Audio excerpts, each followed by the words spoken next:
Hi guys, welcome to my channel, Unfiltered and sorry, I'm your hostess, Black Widow, aka Black Snow White, also known as FK Agdon, but my real name is Fatima. If you're new to my channel, welcome. If you're coming back, welcome back. Today, the video will be about me actually talking about two movies that I watched recently from one of my favorite actor comedian out there, Eddie Murphy. For those who don't know who was Eddie Murphy, I would say one thing. Are you just born yesterday? It's possible for some of you, but still. He's one of the most legendary comedian ever. I grew up watching most of his movie. When I say most, it's like most of his movies. And today I want to talk about like the two movies that he did in 2020 and 2021 because it's kind of like similar in time. So the first movie is that came out is Dolomite is My Name. It came in 2020 on Netflix. It's an original movie that Eddie Murphy did with Wesley Snipes and a lot of other actors in there. And the second one is Coming to America, the sequel of the first movie Coming to America. And I watched, for me, Coming to America, the original one, the one that came out in 1988, I was one, but still I didn't watch it until I was maybe 10. It became kind of like, I would say, a tradition to watch that movie. Every time it will come up on TV, I have to watch it, even though I know every scene by heart. I mean, the best part is like he's at this balcony and just like, yeah, welcome neighbors. It's like, shut the fuck up, fuck you, yes, fuck you too. Would it's iconic. Anyhow, I love the original one. It became a classic. It's a favorite for everyone who grew up and watching Eddie Murphy movies. So I watched that, and of course, when I heard that there was a sequel after 30 plus years that was coming out, I was a little bit skeptical and also excited. Why? Because the thing is, sometimes I feel like when a movie is not made to have a sequel, leave it how it is. That's my opinion, but we're gonna get that a little bit later. I was skeptical and also excited when I saw the first pictures that they were showing of Eddie Murphy dressing up as Prince Akeem and some of the other actors that were all actually in the original. I was pretty much pumped. So I watched Coming to America first, not the original, but the sequel. Let's call it the sequel. I watched the sequel, and last weekend, I actually watched Dolomite is My Name. I didn't know what to expect with that movie. Coming to America, I didn't have high expectation on that because I know how it always go when you do a sequel for something that it become a cult classic. It will be like to revisit a lot of things like Ghostbusters. You saw what that happened in 2016 with that version. Like long waited sequel, like The Terminator. For me, the two first one are the Terminator. After that, we don't give a damn what happened. Number 3, 4, 5, and Genesis. Sorry, Derenis, I love you, but still, no. I didn't have high expectation for Coming to America, the sequel. So I watched it. But also, I'm gonna be honest with you. I was kind of excited because of what the trailer was telling me. And just the small bits. Every time they were showing Wesley Snipe in that kilt and doing that dance, I was cracking up. And also, my favorite it was, of course, the three barbers. I was like, oh, look at that! It's Kunta Kinte and Ebola. That was like so. It's still funny to me. I love that. The way they roast him is just like excellent for no reason. The guy just standing there and just roast him. The movie should have been about them. Yeah, I'm losing on my track. So Eddie Murphy reprised his role as Prince Akeem, but now he's about to become a king. He discovered that he have a bastard son because they like to say that a lot that he's a bastard in the movie that live in Queens. And after that, it's actually the journey is more about him getting back there and get like connected with his son to get him to I almost say Wakanda. Zamunda is the original Wakanda. Okay, well, for those who know, a movie like I would say is the original place from Wakanda. I know that Black Panther in the comic it was there for the big 1966, but still, I stand on this ground. Zamunda was the first thing people would talk about. So Yeah, you do. Yeah. So for those who were not like too much familiar into comic book, Wakanda is nothing but Zamunda was like the first country in Africa that people wanted to go live in. So he get the kid from Queens, where he pursue him because come on, the guy is poor, and the segment in New York to me was too short because the movie, the original one, was like basically everything happening in New York, and it was interesting. It was funny because they were fish out of water. It was really much something quite um I would say an adventure, and I mean, seriously, every time watching it, I enjoyed. I was happy to see a lot of people coming back, and of course, rest in peace to the Queen. But I was just surprised, like during the whole movie when I was watching it, I was like, "Where is the sister? Where's Patrice? Where is she?" I get that they didn't put the Soglu guy, but it's like the sister just vanished or died because Mr. McDowell was also there, the dad was there. Lisa was still there with their three kids. I find that really cool. But I would just, where is the sister? I mean, she had a kind of like a most interesting role because she was the one thinking that Sammy was actually Kim. And I like the story because the way that she was looking, him, like, you're nothing and you marry my sister and you're the prince. I am still kind of like, but where is she? Did she? Nobody even seems to remember that she existed, and in everybody that were making the review about the movie that I saw, they didn't even mention that. I know that she wasn't that much liked, but still her character was important to the story because it was those two sisters, even though they didn't get that much along. That's why I find it like strange that when Lisa became the queen, she was just happy to get like the bastard son mom as her friend, Leslie Jones. She did the best she could with what she had, but it was so fun. I was like, oh my god, well, like how dare she? It was funny, but kind of like too ratchet. But I liked it. I liked the movie. I had some chuckle, but I didn't have like the crazy laugh like from the what. No, I kind of did, especially with the Barbers guy when they was here back in New York. Oh, also when they got the what was the character that he was just singing "sexy chocolate" something like that. So excited with his jerry curl, like very fat and all that. First of all, there's something else I want to say about this movie. How come those barbers are still alive? Because they were already old. They were supposed to be super dead. But you know what? I think maybe they were like magical beings. That they have been there since forever, and they kind of like the magical thing that they just adapt to their environment, and they got stuck in the 80s. Not just that, and then they were just waiting for Hakim to come by and just to roast him, or anybody who set foot in that barbershop will get roasted. If there were a movie about them, that would be awesome, like just them and having those their client coming talking to their crazy story. That would be wonderful. Wesley Snipe was I think the most funny character in that movie, and Tiana Taylor. My God, this woman, she is just, even though she didn't speak that much, she is gorgeous already in real life. And she did the best she could to have like a pretty okay African accent, I would say. But it was really funny to see her do exactly what her aunt was doing. Like, I'm sorry, I just spoiled something to you, but it was funny. I was just a little bit disappointed that there's a scene that we see in the trailer that was cut out from the movie because I was expecting to see that and said, "Oh, okay, he's progresses and all that," but actually, not really. So yeah, I enjoyed the movie. I can just say that it was okay. It wasn't. I would not say that it was the best sell of Eddie Murphy, but also it was PG-13. So when it's PG, more family oriented, they would not cuss.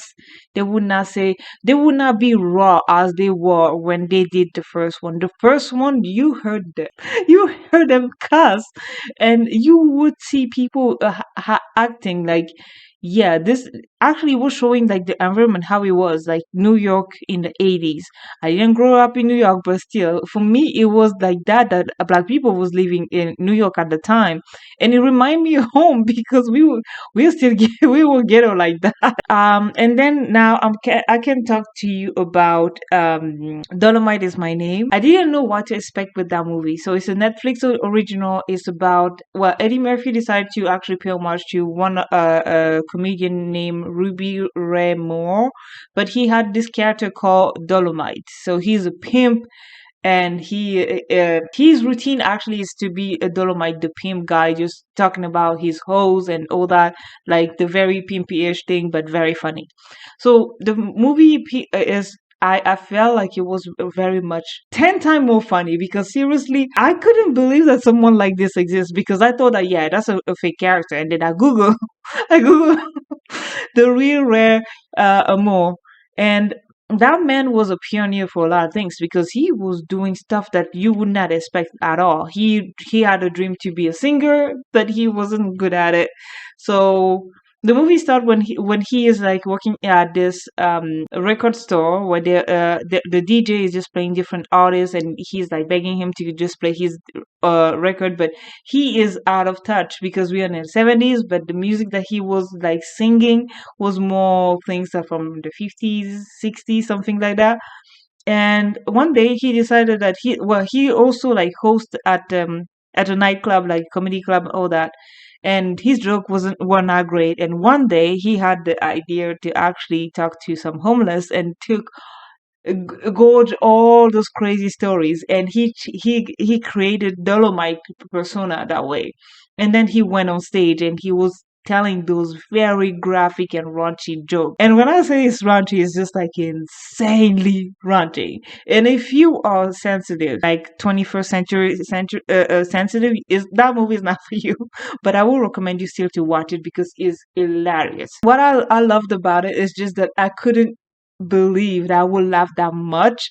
And I knew that some of the actors, especially Wesley Snipes, is on both, right? He has a good comedic timing and work. This guy is talented to make you laugh. In the I almost say the Lion King because for me coming to America is the live action Lion King legit. Check it out.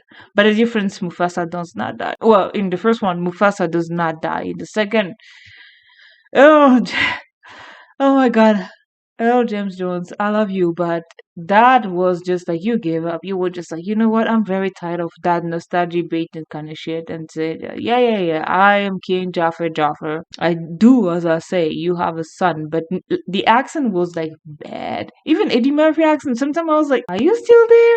I was like, okay. Him it was light-ish, but Asiana all samey. He went from the African dude to some black dude. I don't know where he's from exactly, but trying to do African accent. It was I was just like, no. In the first one, he was so convincing. But also, to my defense, if I would have watched this movie dub like I did the first time that I watched it in French, it wouldn't sound to me like he is being he was not doing the accent well because the guy who would dub the voice would just to talk accordingly, so it would be different. So in Dolomite is my name. There's Eddie Murphy in it. Wesley Snipes plays in it. I love it. One of the KNP guy, the pale one, pale one. Oh God, the sound racist. The light skin one, there you go. It's still colorist, but hey, that one, not Jordan Peele. He directs stuff. The other one, Key and Peele guy is in there. Like other comedy guy, something Robinson. Craig Robinson. Oh my God, I remember his. Okay, was in there. Titus from Unbreakable Kimmy Schmidt, my favorite guy ever. Also in the movie. The movie is extremely funny. Like you feel the rawness. I mean, come on.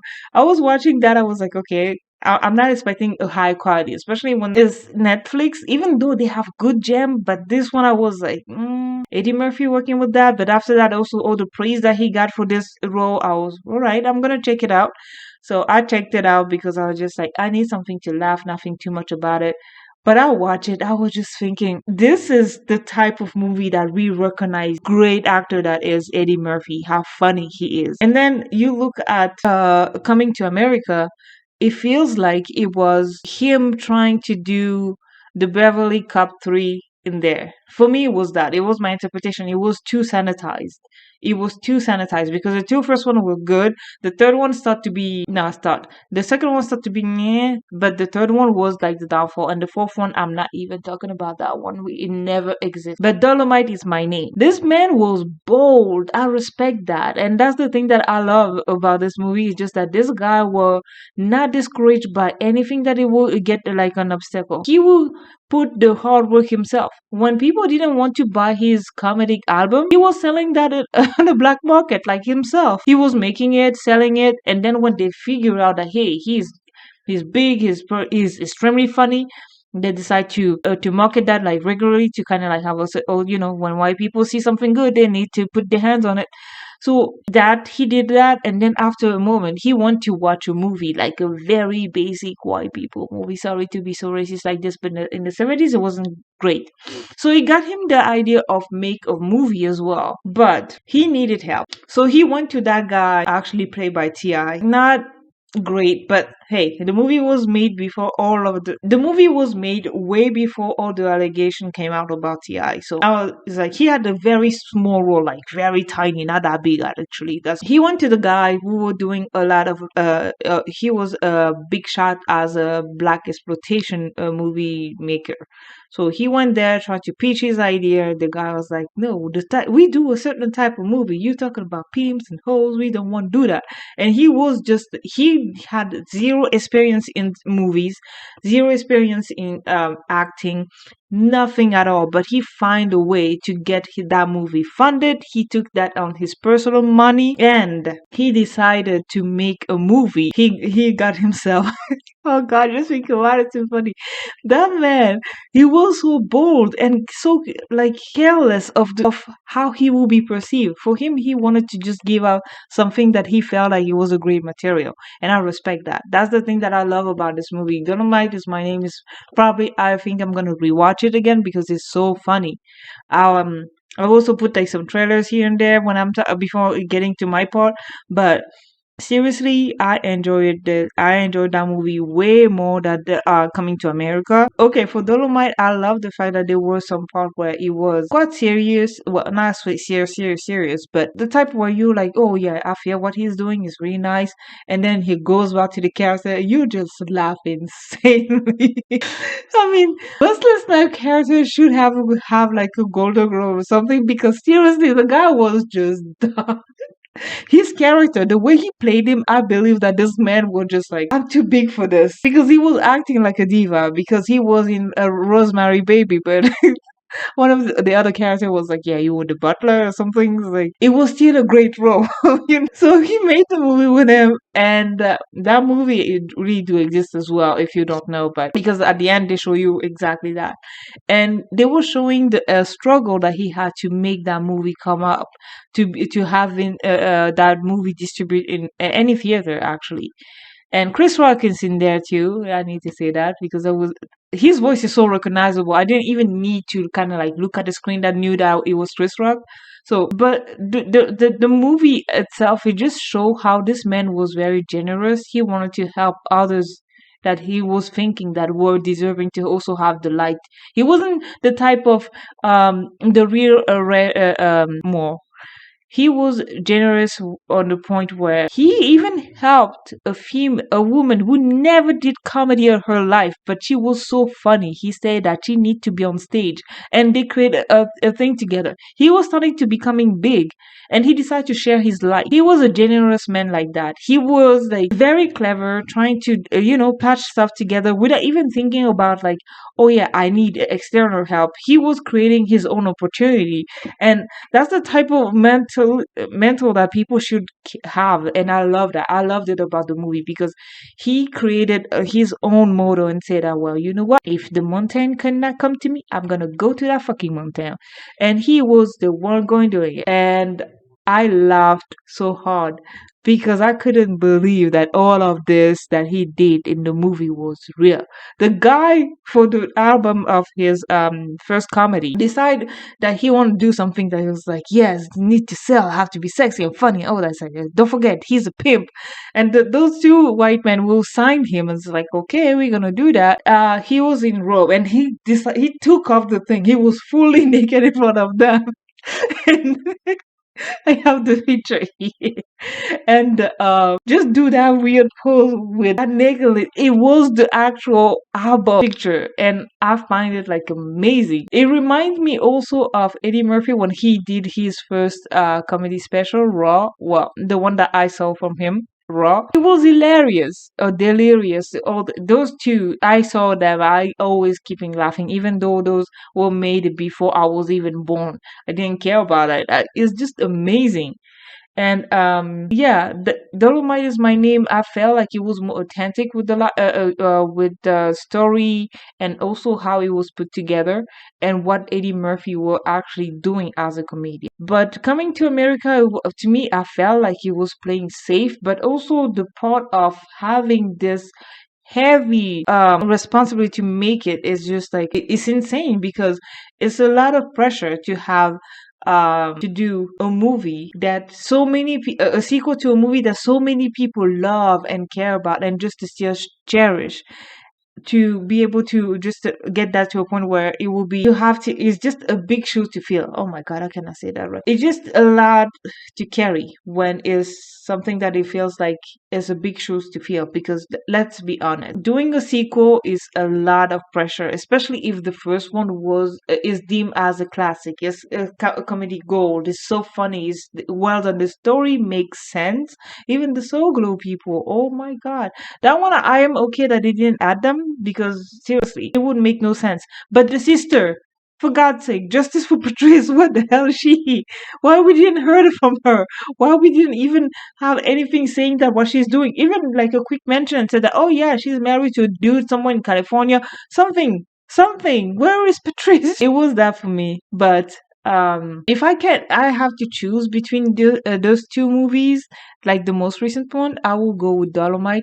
It's more, I would say, is more in line with Eddie Murphy real comedy. Coming to America, I almost say A Prince in New York. God, this that because in French again is Un Prince à New York. You say that in the Prince in New York. That's the title in French. But I wonder how it's gonna be in French. The sequel. Yeah, Dolomite is funnier, and it's gonna become also a cult classic in a couple of years. People are gonna watch that and laugh their ass off and say that this is one of the greatest work of Eddie Murphy. He makes a yeah, like I said, if I have to choose, I would go with Dolomite. Dolomite have was better in the writing, the storytelling made sense, and it was hilarious. I was laughing, crying, which didn't happen for a very long time until I watched the original Coming to America. I have it on all my streaming service. I always watch it. I always have it on my wish list. And when it's on TV, because I still roll with TV, I watch it because the original is 10 times funnier. You wanted to have like I feel like if they could have done like something that would say not even a sequel but a spin-off, it would have been great with the those barbers guy. That was just perfect. You don't even need to see their private life. It's just like everything happened in that place where they cut people head and they will have conversation about everything and how be able to be still very raw and direct with the mindset of how jokes were done in the 80s and at the same time critiquing people who are snowflake because they would think, "Oh my God, this is so offensive! You made a joke about this. This is yeah, haha."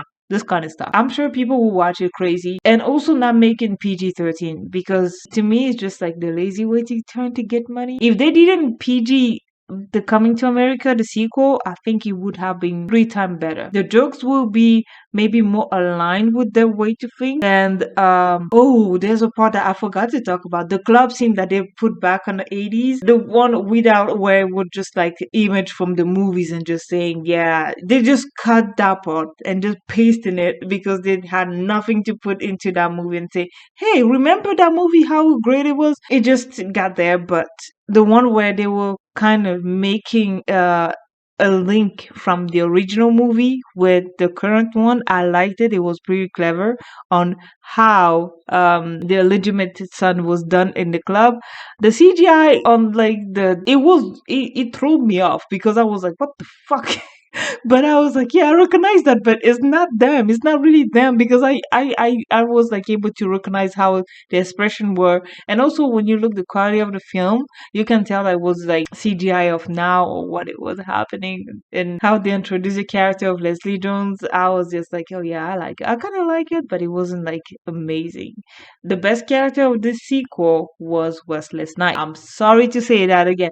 I know that sounds like I'm pandering, but this guy is able to be funny. White men cannot can jump. That's one of the biggest classic of him, where he is showing that he's funny. That's one of his funny movie. The other one is called Tu Wong Fu with Patrick Swayze and John oh my god, Leguizamo. I'm sorry, the guy who play the weird clown in the Spawn. That's one of my favorite because it's just like a very much, to me, a big homage of drag queen community. If you see that and then you get upset about it, well, you weird, because I enjoyed it. I love how I'm just now jumping on the third movie that have nothing to do with what I was talking about earlier, but just because Wesley Snipes was in it.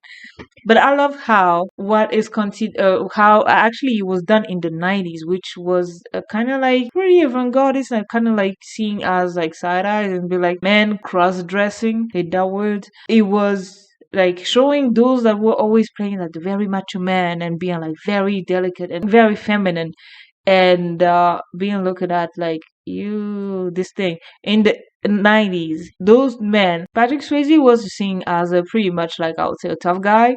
Roadhouse, hello. Wesley Snipe is buff, so he's Blade. He's still Blade. Mashallah Ali, I love the fact that you're gonna be the next one, but remember that you have still two first Blade. I'm not counting a Trinity. Whatever happened, never talk about that movie either. So those are like guys who always play a very macho, masculine role, and they were able to get to character who are actually more delicate and understand the drag community, and it's one of my favorite movie. I still love it. It's very funny. And I like the fact that they are those three men teaching different women, a lot of women, when they go to the adventure, how to be more feminine. And I love the fact that it was more like something that it just created how to open your mind, especially that they kind of throw them in the middle of nowhere in a small town. I will put actually the picture of the movie here. Yeah, I'm gonna do and yeah, they car breakdown. So they're on a road trip to a competition in California or something like that. They come from New York and they had like this car. All three of them, they were like enjoying themselves, and then their car broke down in the middle of nowhere or somewhere in Arizona or something like that. And they stay the piece of the car that they have broken down, it cannot be replaced until like a week or two or something like that. And they changed the life of that small town because making some women realizing that they are in an abusive relationship, others are not seeing their true beauty, and that's the thing that I liked about it. And the character that he plays in that also is funny, but it's not in a I would say it's not in a disrespectful way to anyone who was in the LGBTQ plus community. Is I think is maybe a classic in that community. I hope it is, because seriously, if you don't like that movie, I don't know. I don't know, but at least the acting, I liked it. I liked the story. It was fun. It was light and all that. Wesley Snipes is gold, and I'm happy that he's back on acting, and I hope that he's gonna have more roles that would just to show again to people, or maybe to this new generation rediscover how talented this man is. That's what I want to do. And Eddie Murphy, he's a legend. Whatever he does, he's gonna. It's a legend. Listen, I even watched Norbit 3 times. I watched that movie 3 times. I still cannot tell you what it's about, but I watched it 3 times. I know that there's a fat woman, very angry, yelly, and that very skinny Norbit guy. That's all. I watched it. I know that I watched it 3 times because I remember the date that I watched it and how bored I was, or maybe I was high. I don't know. Yeah, I would say that. Yeah, Coming to America is one of my favorite, and the one where he is like he can walk. It's like, oh my god, I can see. I can see. I have legs. That was one of the. I can't. I need to watch that again. All of his classics. I mean, seriously, if you wanted to try and discover Eddie Murphy as his best, watch all of his very first movies that he did in the 80s. 48 hours, I think I watched it, the first one, but the second I did not. It's also good, but if you want to do, I feel like if we are still into that very big wave of nostalgia, which pissed me off, where everything is rebooted, sequeled, and remake, it's annoying. I mean, especially those stupid line with live action movies, that live action for some the movies that Disney is trying to recouple us with. It's just seriously, you want to watch those classics, just go rewatch them. They have that on Disney Plus. You can go to check it out. I mean, The Lion King, I didn't need to have a CGI version of it. I'm still not happy about that because, first of all, Beyonce is from Texas. She's not nowhere near to Africa. And second, those lions look hungry. How you can show that you come from whatever pride and say that it was. And third, there were already a live action of The Lion. No, I'm not talking about Coming to America. The Black Panther, for God's sake. Oh, rest in peace, man.